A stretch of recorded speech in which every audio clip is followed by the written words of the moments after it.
Lady போகுது.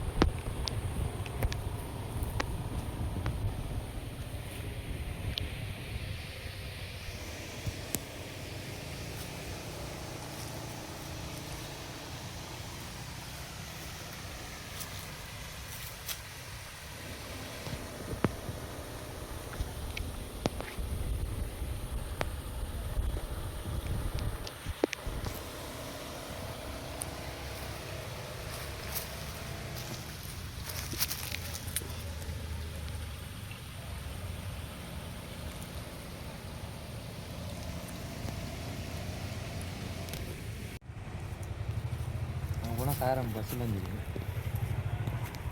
ஆனால் driver நிற்கிறானுங்க அங்கே.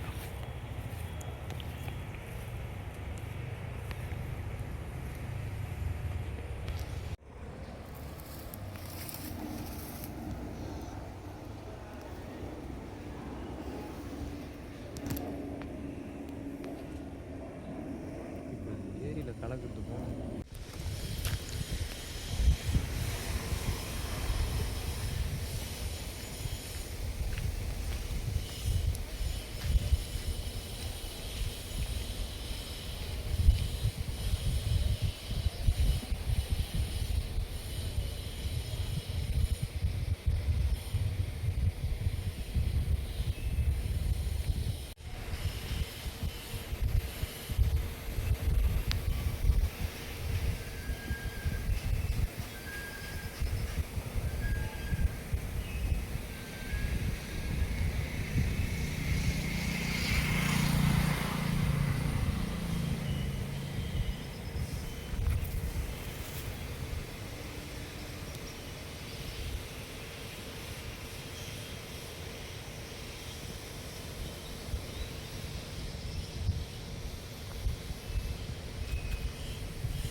ஒரு ஒருங்கிணைந்த விவசாய நல சங்க தலைவராக இருக்கேன்.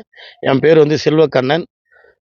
இந்த ஏரி வந்து 2011 வந்து தூர் வாரினாங்க இதை. 2011 தண்ணி வடிவே இல்லை. என் பின்புறம் இருக்கிற சாய்ராம் வந்து கல்லூரியில் வந்து சுமார் ஒரு 10,000 மாணவர் மேற்பட்டு படிச்சுருக்கிறாங்க. அதனுடைய கழிவுநீர் ஃபுல்லாகவே இதில் தான் வருது, இந்த ஏரியில் தான் வருது. என்ன, நான் வந்து மாவட்ட கலெக்டர்கிட்ட வந்து புகார் கொடுத்தேன், பிடிஓ கிட்ட கொடுத்தேன். பிடிஓ அத்தாரிட்டி இந்த ஏரி பிடிஓவில் கொடுத்தேன், சிஎம் செல்லில் கொடுத்தேன், கிண்டியில் இருக்க வந்து பஞ்சாயத்து நடுவர் மன்றத்தில் கொடுத்தேன் கம்ப்ளைண்ட்டு. இது வரைக்கும் எந்த நடவடிக்கையுமே இல்லை. கேட்டால் நான் இது வந்து தகவல் மினிஸ்டர்கிட்ட கேட்டால் அதெல்லாம் இல்லை, அவங்க சுத்திகரிச்சு தான் அதில் விட்றாங்க, சுத்திகரிச்சுட தண்ணி இதில் விடக்கூடாதாங்க. அவங்க காலேஜ் வந்து இதுதான், அவங்களுக்கு தான் அது யூஸ் பண்ணணும். இது பக்கத்தில் இருக்கிற வந்து ரிசர்வ் ஃபாரஸ்ட். இதில் வந்து தேசிய விலங்கு மயில் இருக்குது, மான் இருக்குது, வந்து நரி இருக்குது, எல்லா ஊர்வன பரப்பணும், எல்லாமே பறவைகள் வேறு வருது, வெளிநாட்டு பறவைலாம் இதில் வருது. மீன் இறந்து சாகுது. கிட்டத்தட்ட ஒரு 30 ஏக்கர் வந்து விவசாயம் கீழே நடந்துனுக்குது. இந்த வந்து நாற்று அடிக்குது பாரு, அப்படி அடிக்குது தண்ணி. இந்த தண்ணி ஒரு நடவடிக்கை கூட எடுக்கவே மாட்டேன்றாங்க. காலேஜ் நிர்வாகத்துக்கு பயப்படுறாங்க. இதனால வந்து அரசாங்கத்துக்கு தான் கெட்ட பேர் இவங்களால. அதனால் இவங்க மேலே வந்து கடுமையான நடவடிக்கை எடுக்கணும்னு நான் வந்து நான் உங்கள் மீடியாவில் நான் கேட்டுக்கொள்கிறேன். இதை நம்பி கிட்டத்தட்ட ஒரு 50-100 விவசாயிகள் இருக்கிறாங்க. கீழே ஃபுல்லாக விவசாயம் தான், இது ஃபுல்லாகவே சொறி சனங்க மாதிரி வருது இந்த தண்ணி காலில் பட்டதுமே.